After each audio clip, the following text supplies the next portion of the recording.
The poverty mindset is you always focus on what you can get. The beauty is what you can give.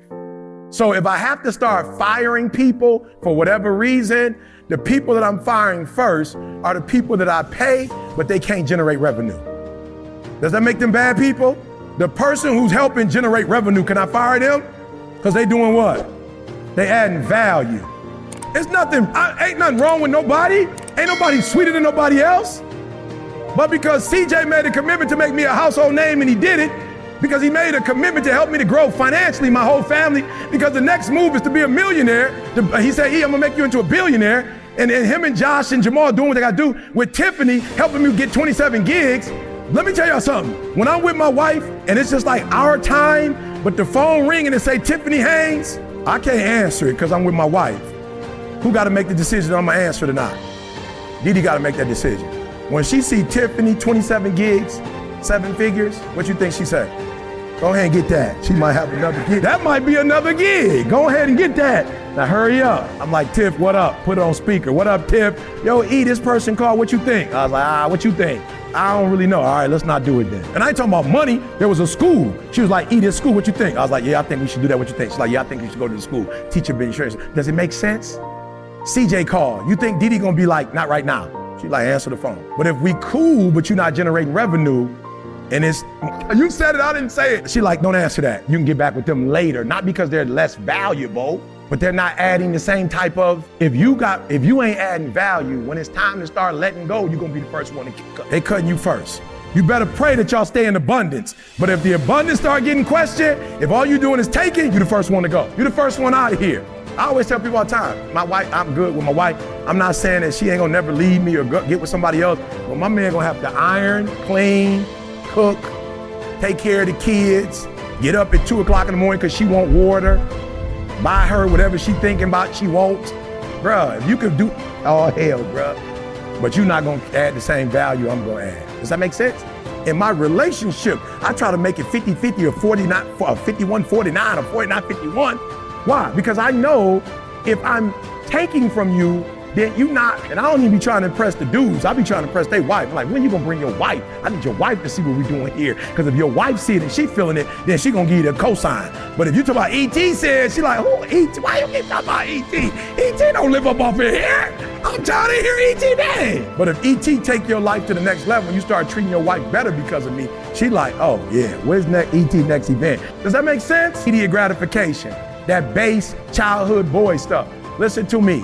The stuff you was dealing with when you was 18, 19, 20, like that sexual stuff, you grown now. You 40 years old. Get some control now. Grown man, you ain't no kid no more. You can't be tossed and driven. You got kids now. You got kids, bruh. You still sleeping around, you got kids. You still not getting up and going to work, you got kids now. You got people looking up to you. If you wanted to play when you were single, cool. But now you done brought somebody into this world. And as a pastor, I hate when people all of a sudden now, they want to get a divorce. Y'all got kids now. You should have got a divorce before y'all had kids. Why you gonna bring somebody into this complicated mess? They don't deserve this. They didn't ask for this. You a grown man now. Don't sit here and tell me that the baby mama drama, the mama be tripping. I don't care if she tripping or not. That's your son. Go make it work. That's your daughter. Go make it work. Do whatever you gotta do with homegirl. Say whatever you gotta say. Give her whatever she gotta get. But don't let no other man raise your doggone kids. Don't let no other man raise your doggone kids. And I'm telling you, I was blessed that my mom got married and my father raised me. But I made a decision when I had my own child that ain't nobody else gonna raise. My biological father lost the right to call me by my last name that I am. I have somebody else's name because he didn't step up. So when I write my books, it don't have my name, and people who are part of my family, they might not even know that I was their kid. Why? Because somebody didn't step up. I don't care what my wife going through. I don't care what she's expecting. They're my kids. I'm gonna raise my kids, and I'm not gonna raise them like she want me to raise them. I'm gonna raise them to be a man. And I'm gonna raise my daughter to know how to deal with men. You ain't no boy no more. This ain't no base. This ain't no, I wanna go party. You've given up that right when you had kids. Hey, party's over with, out of time. Got time to be partying no more. Now it's time to create a legacy now. You had your fun. Now get to work. Now build a legacy. My son graduated, I can't say no names. My son wanted to work for a sports agent. He was all geek ant. I'm gonna work for them, I'm gonna get the chain. I said the chain. You don't wear nobody else's chain. You don't wear nobody else's name. They eating off of that. Your family ain't gonna eat off that. You gonna get a check. We building money for generations to come. You don't work for nobody else. I didn't put you in school to go give your best talent to some other man. I put you to work for this legacy. You work for your family. You don't got no option. You don't work nowhere else. You don't work for nobody else. You work for your mama, you work for your sister, you work for your aunts, you work for your grandma, you work for your family, you work for your kid. You ain't making no other man rich. I mean, you still on that boy stuff. You talking to some people you shouldn't be talking to. You grown now. It's over. When I was a child, when I was 18 years old, I act like that. When I was 21, I act like that. I'm 49 now. When I was a child, I spoke as a child. I understood as a child. I behaved like a child. But when I became a man, put away childish thing. Cut it off. So what? She gonna get attitude. Cut her off. So what? Bump your boss. Cut your boss off. Your wife needs you. Bump your boss. Your boss don't run you. Your boss don't care about your wife and your kids. You care about your wife and kids. Do what you supposed to do. You ain't no boy no more. You don't need their approval. You talented enough. God made you. Got everything you need. You don't need no other man to sponsor you. That's probably what's killing you. You are actually on economic welfare. You're on employment welfare. You're on WIC. You is grown WIC. You on grown WIC. Somebody asked me the other day, what's WIC? Women, infant, and children. I used to be on it with my girl. I'm like, get that juice. You know what I'm saying? We ain't got WIC. I was like getting different kind of juice. Like, get that juice right there. That's the good juice. Get the good cheese. Wife graduated, got her degree. Asked the NCLEX the first time, went and got a job, and she took the WIC check back. I was like, what are you doing? Wait for him to call us. This free money. Said, this ain't our money no more. We on our feet now. Somebody else's money. You a grown man on employment WIC. You are living off of somebody else's check when you shouldn't be living off their check, but you so afraid to fly on your own. Stop being a boy, step into manhood. It's higher up here, but the rewards are better. Oh, come on, y'all.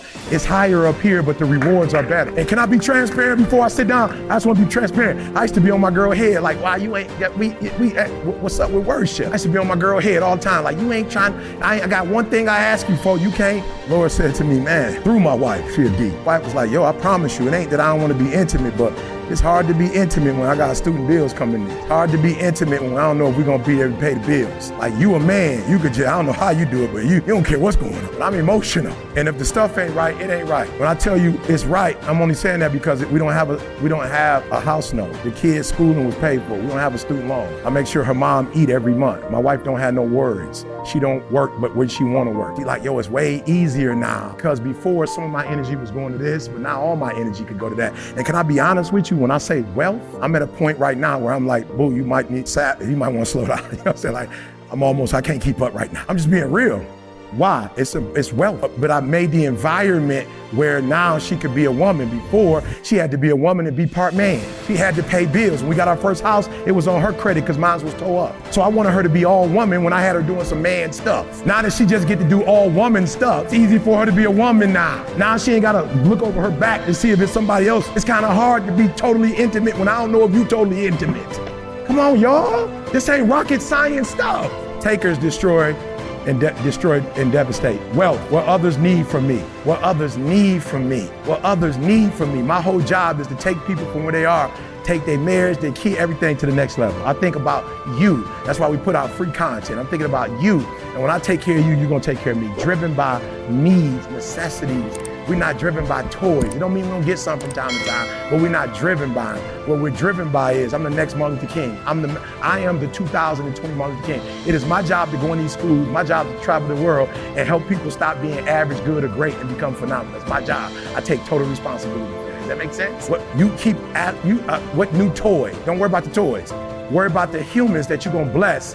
And when you bless those humans, they'll give you toys. I just left Atlanta and told those grown men what I was gonna do for the city, and they like, we're gonna write a check for it. Because they saw the work that I was doing. I don't even gotta write the check. I'm gonna take care of the need, and they're gonna take care of me so I can take care of the need. Does that make sense?